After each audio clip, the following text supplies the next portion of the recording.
Assalamualaikum warahmatullahi wabarakatuh. Alhamdulillahirabbil alamin wa bihi nasta'in ala umuri dunya waddin.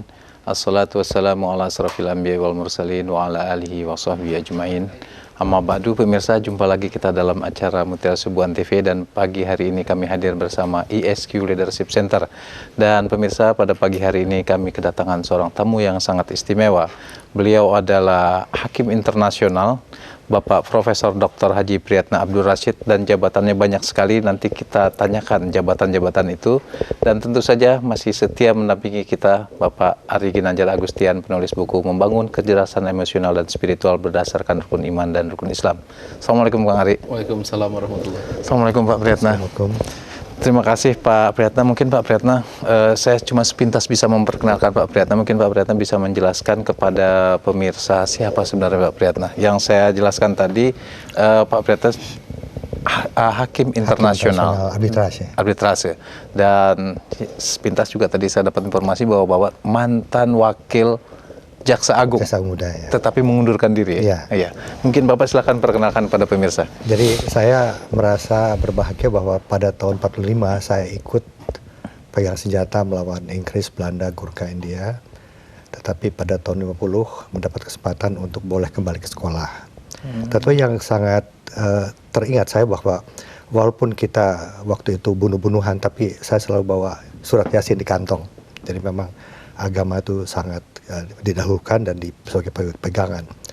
Kemudian pada tahun setelah tamat sekolah dari UI, saya keluar dari TNI, masuk di Kejaksaan. Tetapi dengan sangat menyesal pada tahun 71 saya terpaksa mengundurkan diri karena diminta berbuat sesuatu oleh Presiden. Saya bilang, Pak, terima kasih. Pak Harto menanyakan, Anda kan mau jadi Jaksa Agung? Saya bilang, tidak. Kalau begini caranya lebih baik saya keluar. Saya keluar, tapi alhamdulillah waktu setelah saya keluar, saya memperoleh gelar doktor. Malahan akan 2 kali, satu di Sorbonne, satu di Unpad. Kemudian saya dapat tawaran guru besar di Sorbonne di Perancis. Tetapi Pak Mokhtar bilang, mengapa di Perancis, di sini saja. Saya diangkat guru besar di Unpad. Dan setelah itu saya berkiprah memimpin suatu lembaga internasional di Perancis, yaitu lembaga yang berkaitan dengan penggunaan outer space, ruang angkasa, persatelitan, black hole, segala macam yang disampaikan oleh Pak Ari waktu training, ya. Nah, saya juga pernah memimpin delegasi Indonesia di PBB selama 19 tahun.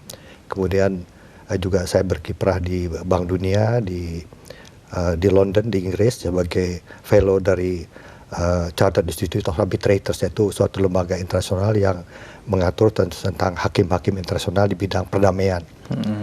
Kemudian pada suatu hari saya diajak istri saya untuk ikut training ASQ. Soal apa itu? Enggak mau. Pokoknya, tapi istri saya mendaftarkan. Pada harinya saya agak ditipu. Antar saya, katanya. Saya diantar. Oke, saya antar. Terus masa saya sendirian masuk? Ikut dong. Saya ikut. Pada hari pertama saya lihat, apa ini? Tapi sorenya sudah lain, ya. Suasananya mulai berbeda kok. Hari kedua saya terbawa. Jadi sebetulnya selama saya hidup, sejak saya bersekolah, saya sekolah pernah di George Washington, di Washington DC, di McGill di Kanada, di Leiden di Perancis, di Inggris. Tapi ada satu hal yang tidak saya ketemukan. Ternyata saya ketemukan di tempatnya Pak Ari. Ya, setelah melanglang buana ke sekian banyak negara, saya tuh mencari rasanya ada kekurangan, ya, yang pegangan. Memang sholat ya, bertakwa ya, berzakat ya, tapi ada sesuatu yang bikin saya kurang bisa tidur. Seringkali saya tak bisa tidur. Nah, setelah selesai di training, saya bilang ini saya ketemukan apa yang saya cari. Maka saya berjanji pada diri sendiri, saya akan bagi kebahagiaan ini kepada teman-teman, terutama keluarga. Nah, itulah kira-kira sikap. Apa komentar Pak Priyatna waktu dipaksa, setelah dipaksa sama istri? Marahkah? Oh, enggak, saya ya. Apa itu, Pak? Ini sebenarnya berkah. Istri saya pindah membujuk saya, antar dong, katanya. Ya, saya antar. Ya, tadi dia bujuk saya. Jadi ya maklum ya, kita kan siapa sih tidak sayang sama istrinya. Saya antar, tapi istri saya sering cerita tentang Kang Ari, tentang kesan-kesan teman-temannya. Jadi ingin tahu, memang istri saya itu kuat agamanya ya. Saya juga begitu, kan malah waktu kecil kalau saya ngaji salah saya dirotan ya.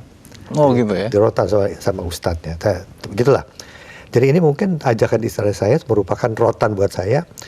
Jadi istrinya tidak pernah memaksa, hanya antar. Tapi begitu masuk kok lain gitu ya. Jadi saya temukan apa yang saya cari seumur hidup.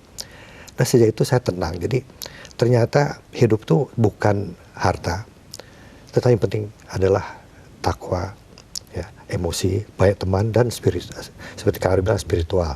Dan kebetulan apa yang diberikan oleh Kang Ari itu sejalan dengan bidang saya, yaitu di Socrates, soal Ptolemy, Nabi Muhammad, Copernicus, Galileo, Einstein, Stephen Hawking, itu semuanya yang saya pelajari, tapi saya tidak ketemukan apa yang saya ingin dalam hati saya. Mungkin sedikit Bapak bisa perjelas pertemuan dari mulai Copernicus terus sampai akhirnya ketemu pada Nabi Muhammad menjelaskan tentang proses kejadian alam itu. Ya, itulah. Jadi saya nggak berani ya. Ketika di Sorbonne lah mungkin bisa diceritakan. Saya kan membidangi itu. Tidak, saya bidang saya adalah satelit, black holes ya. Itu di waktu saya di McGill di Kanada itu banyak teman-teman Indonesia yang belajar di Islamic Studies di McGill itu. Oh, di McGill terkenal itu. Misalnya ada beberapa menteri agama kita lulusan sana. Jadi kita sering berdialog, tapi tetap saya tidak tidak temukan apa saya inginkan. Jadi walaupun kita 4 hari di situ, artinya itu kalau kita puas, rasa-rasanya kita tenang, kita bisa tidur, kita tidak perlu misalnya harus mengumpulkan harta. Yang penting kita bisa jalan, kita bisa bantu orang, banyak teman, dan tenang. Jadi hati nurani itu penting sekali, Pak. Jadi alhamdulillah, saya merasa waktu saya dipaksa untuk berbuat sesuatu oleh presiden, saya menolak. Waktu itu hati saya, nurani saya kuat. Tetapi toh pegangan saya yang untuk melanjutkan hidup saya di luar konsep birokrasi itu tidak itu. Sebab itu saya banyak berkiprah di luar. Yaitu saya mencari kemana-mana, tetapi kok ketemunya kalau di tempatnya Kang Ari itu. Bukan memuji Kang Ari ya, tapi itu kenyataan. Ini Tuhan saksinya, Allah saksinya. Dan juga dulu tuh kalau kecewa atau sering saya kesel suara keras, tapi sekarang tenang aja, pokoknya semua akan beres. Itu penting sekali, Pak. Jadi mungkin umur saya sekarang sudah 75, orang nggak percaya. Kenapa? Katanya muka kamu kayak baby. Barangkali karena tenang saya, Pak. Jadi itu saya rasa amanah dari ESQ telah saya coba sebarluaskan, dan insya Allah nanti banyak keluarga, teman masuk pada